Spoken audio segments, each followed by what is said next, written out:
All right. In addition to the questions that I discussed, I did receive some numerical problems. I noticed that some students asked questions on the community as well, numerical questions.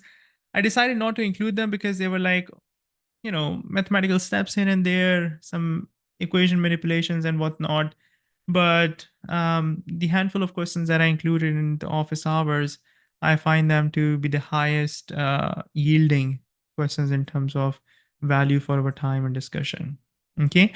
Over the next 5-10 minutes, guys, I'm going to do a quick strategic overview of fault analysis, something that we've seen in the on demand. And feel free to ask me any questions in between.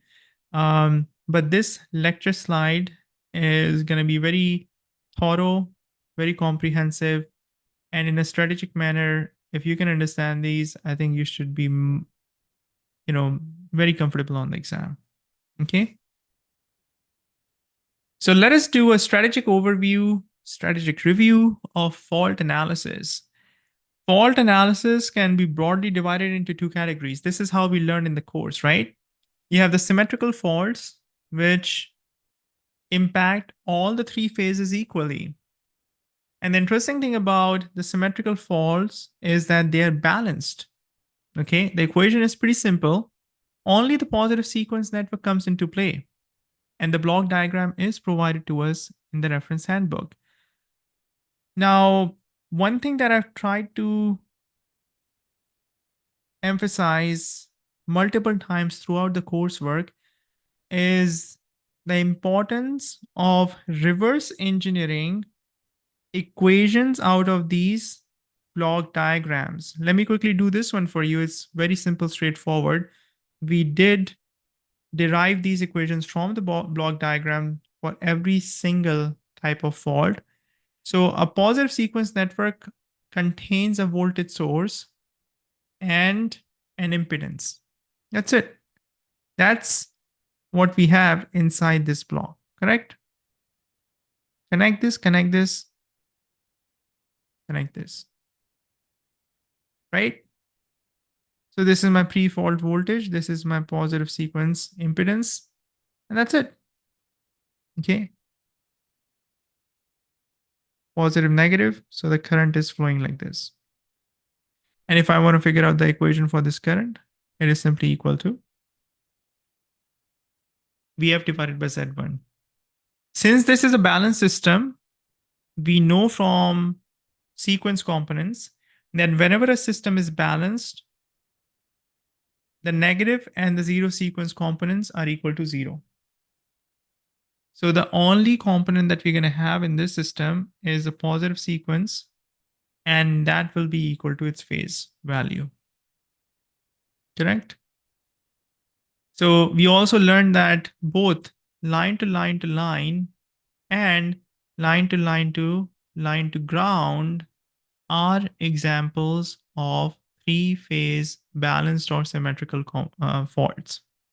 Very simple, straightforward. The next one that we encountered is a single line to ground fault. And this is an unsymmetrical fault. The reason is that it does not impact all the three phases equally. All right. So the block diagram that we are provided is this. And what we need to do is, again, to be comfortable in reverse engineering our equation, this equation out of the block diagram. Remember that the positive sequence is the only one which has the voltage source, and then this will have its own positive sequence impedance. The negative sequence will have its impedance, and the zero sequence will have its impedance. Single line to ground fault is interesting for multiple reasons. It's the first unsymmetrical fault that we encountered. Okay, does not impact all the three phases equally. And this is what we call as an unsymmetrical fault involving ground. Okay. We did a lot of detailed discussion around handling ZF. So for DLG and SLG, DLG is the next one up. Whenever we have an impedance connected to ground through which the fault current is going to be flowing, we include this technically as part of our zero sequence component by multiplying it with 3. If I also have impedance on the neutral, then this becomes 3ZF plus Zn. Okay. This is very important. We've gone through a very detailed review of this. And when we are dealing with ungrounded systems, what ends up happening is that we have to pay attention to the sequence diagram. Again, the sequence diagram is also provided in the reference handbook. For ungrounded systems, we will have open circuit for the zero sequence network. If I introduce a block, right, a break, not a block, but a break in the circuit over here, all of these currents are going to be equal to 0. So you can see that there's so many moving pieces within this seemingly simple, straightforward equation. And last but not the least, and we did go through this exercise for all of the fault currents, is that this is a case involving A. Phase A is being grounded, single line to ground. B and C are untouched. What happens when B is grounded? What happens when C is grounded? And A and B, A and C, depending on the scenario, are ungrounded, are unfaulted. Okay, so we went through all of those exercises and we discussed that how you can change this to B and then to C and so on and so forth. Okay, but the most important skill that you need to know, in my opinion, for the exam though, is obviously correct interpretation and everything, identification of the fault, handling and building the sequence component, that's all good. But converting the block diagram into the equation properly is arguably the most important thing. Why? Because the PE Power Reference Handbook provides you this, but not this. Okay. Then we have line to line fault. Now this is line to line fault. It does not involve ground. Okay. If a ZF is included, the ZF actually will appear in between the two lines. Correct? This ZF for the line to line fault is very different from the ZF that we see for single line to ground fault or double line to ground fault. Because the ZF that appears over there is an impedance through which the fault current is flowing to the ground. In a line to line fault, there is no ground involved. And according to the reference handbook, one of the most concise and well-written paragraph that I've come across in the NCEES Power Reference Handbook deals with the handling of ZF. And it says that the faults that do not involve ground, the ZF, which applies to this scenario, this is a line-to-line fault, does not include ground, should be included as part of positive sequence as it is. And the faults that involve ground, like single line to ground or double line to ground, if there is a ZF, it will be included as 3ZF as part of the zero sequence component. And this is given in the form of a paragraph. Line to line fault, we derived, reverse engineered the equation from the block diagram. In fact, I derived the entire equation also from first principles from scratch in the course. Okay. And once you've gone through these exercises, there's no reason why you should not be able to handle any question from any different angle thrown at you on the exam. But remember that line to line fault is an example of unsymmetrical fault, but it is an unsymmetrical fault that does not include ground. And its handling of ZF is very different from the handling of ZF for the SLG and DLG. Because when we encounter DLG, and if we have a ZF, we add it as a 3ZF. If we have a ZF and a Zn, we're going to do this as ZF plus Zn as part of our zero sequence. Okay. In some ways, reverse engineering the equation out of the block diagram for DLG is slightly more difficult. I use the current source approach in the course. You can easily derive it. You don't need to memorize any of this. Okay. On the P power exam, you have 6 minutes per question, which is more than enough in my opinion. And you should be able to deal with them very effectively. Even if you have to work this out and come up with the equation from scratch. Any questions?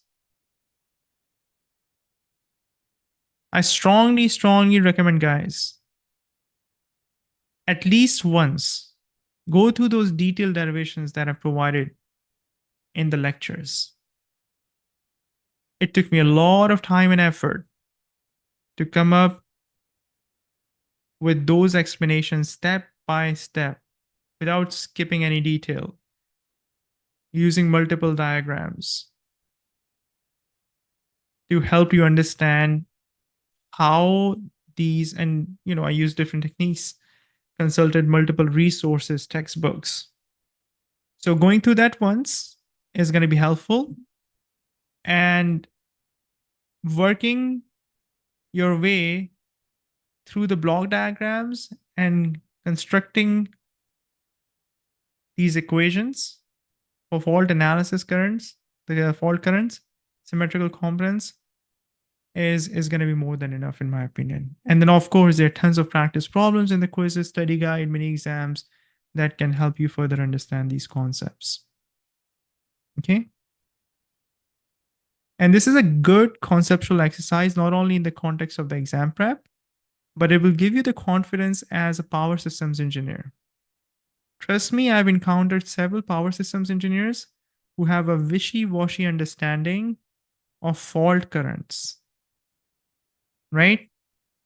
They can probably explain you something on phase basis, per phase basis, but wouldn't really be able to connect the dots in terms of how impactful grounding is when it comes to fault analysis, and also in terms of sequence components.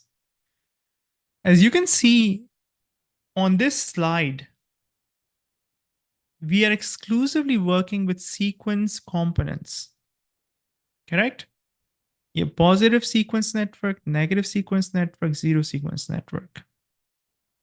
Your positive sequence impedance, your negative sequence impedance, your zero sequence impedance. Your positive sequence fault current, negative sequence fault current, and zero sequence fault current.